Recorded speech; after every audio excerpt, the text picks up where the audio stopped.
Nyinyi mnataka kuongea na Ruto. Nyinyi mnataka kuongea na Raila. The opposition isn't asking for dialogue. They are demanding justice. In Limuru, they didn't come with olive branches. They came with names. Rex Masai, Bridget Njoki, among those who were killed during protests. Victims of police bullets. Victims of a system the opposition now says must go. And they have drawn a hard line. Wale Gen Z ambayo umeua karibu 150 Gen Zs, endeni muongee nao kwanza alafu mtuletee ripoti. Former allies like Cleophas Malala and the firebrand DCP party aren't mincing words. They are calling out abductions, executions, and outright betrayal. This is no longer about 2027.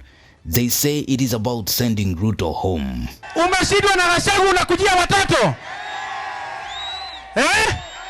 Na ukiona mtu yeyote anakanyanga begu, huyo ni mtu kudafu. In the heart of Limuru, the opposition's tone shifted from demands to ultimatums.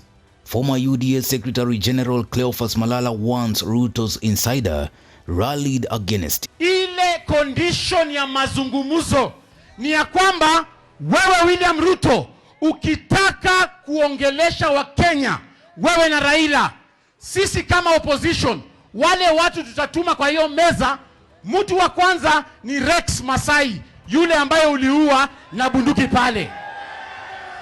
Mtu wa pili ni msichana Bridget Njoki, yule ambaye ulipiga risasi kama hako kwa nyumba yake. Beside him, fiery voices from the newly formed DCP party affiliated with none other than Rigathi Gachagua, once Ruto's right hand, now his sharpest critic.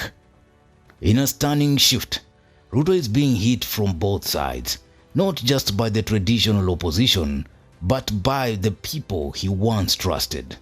Kawanjiru, a vocal DCP leader previously arrested on terrorism charges, made one of the most chilling accusations yet. If anything happens to me, you know who to arrest. Na William Ruto, mimi nitakuambia hadharani nikiwa kwetu. If anything happens to me, or my family, or my relative, or close friends of mine, musitafute mtu mwingine, ni William Samoei Ruto. Pause on that. That's not political disagreement. That's personal fear. And it represents the growing distrust in how Ruto's administration wields state power. Sisi tunasema Raila na Ruto waongee kwanza na wale watu ambao walipiga risasi wakaaga, kwa sababu hao ndio wanajua walikuwa wanataka kukomboa Kenya namna gani. The opposition claims the country is being ruled not by the constitution, but by fear, abductions, extrajudicial killings, and unchecked corruption. Faced with mounting pressure, President Ruto responded not from the streets but from a podium at the Nairobi Securities Exchange before an audience of investors, not citizens. He asked a question, raw and revealing. Why do you want me to go? No bravado, no finger pointing, just a moment. A rare glimpse of a president who no longer controls the conversation but is desperately chasing it. He added, "Judge me in 2027. Give me time." But outside the glass towers of the NSC, on the dusty streets of Limuru and Masare, people aren't waiting. Brothers and sisters who say Ruto must go.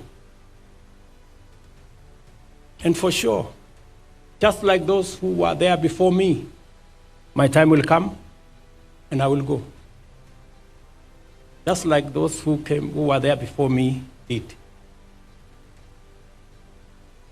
But respectfully, sirs, madams, let me ask you.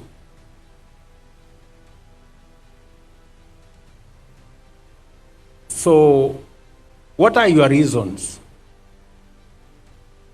for this Ruto must go? Wale Gen Z ambayo umeua karibu 150 Gen Zs, endeni muongee nao kwanza alafu mtuletee ripoti. Remember the handshake, the one between Raila, Odinga and Ruto that many hoped would stabilize the nation?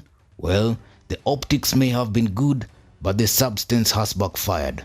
Raila's inner circle saw it as betrayal, as the Gen Z too. The public saw it as co-option, and now both sides are paying the price. The opposition isn't just turning on Ruto, they are dragging Raila with him. The message from Limuru was clear. If Raila is calling for a dialogue now, then he's the bigger part of the problem. Ruto hoped to neutralize the opposition. What he created instead was a monster with multiple heads, angry, coordinated and more dangerous than before. So they are abusing me. He has unleashed Musalia abusing me. Wetangula, Ichung'wa, Cheriot, mwenyewe, kila mtu wananitukana. Even yesterday they were abusing Mama Boys. They have sunk so low.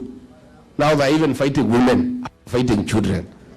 When you fight a government, fights children and women. See, you ni bure serikali. And Ruto was saying that Kenya is not a failed state. But if you have a government fighting children and women, so that is a failed state. So I want them to know this one term has nothing to do with Rigiji. It's a decision made by the people of Kenya. This is where it gets real. The opposition isn't just organizing for 2027, they are organizing to send Ruto home. For me, ukiniuliza kama Sifuna, ule mkataba tuliandika na UDA is of no use as I speak. Everybody in Kenya knows there's a problem. Instead of listening to the agencies, the issues they are raising, abductions, extrajudicial killings, corruption, misappropriation of public resources, President says, no. These people have been incited by Rigiji and Uhuru. They are framing Ruto not as a failing leader, but as a threat to national survival. And when politics becomes about life and death, the rules change. From protest victims to anonymous threats and arrests, the opposition is building a case in the court of public opinion. In Kenya's political theater, dialogue has always been the act that calms the crowd. But not this time, it seems. Because your opponents are saying you're calling for dialogue because it will benefit you as a person or your allies. You're calling for dialogue that will have you sit there or your allies sit there, and eventually the process will result in something beneficial to Odinga and his allies. Not at all. You'll not come in at any point? If I were to come in, I just come in as a participant. Even Ruto cannot just come in as a participant. He's not coming there as a president.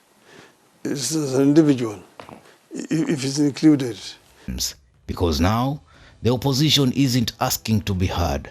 They are demanding that those who are silenced be heard first.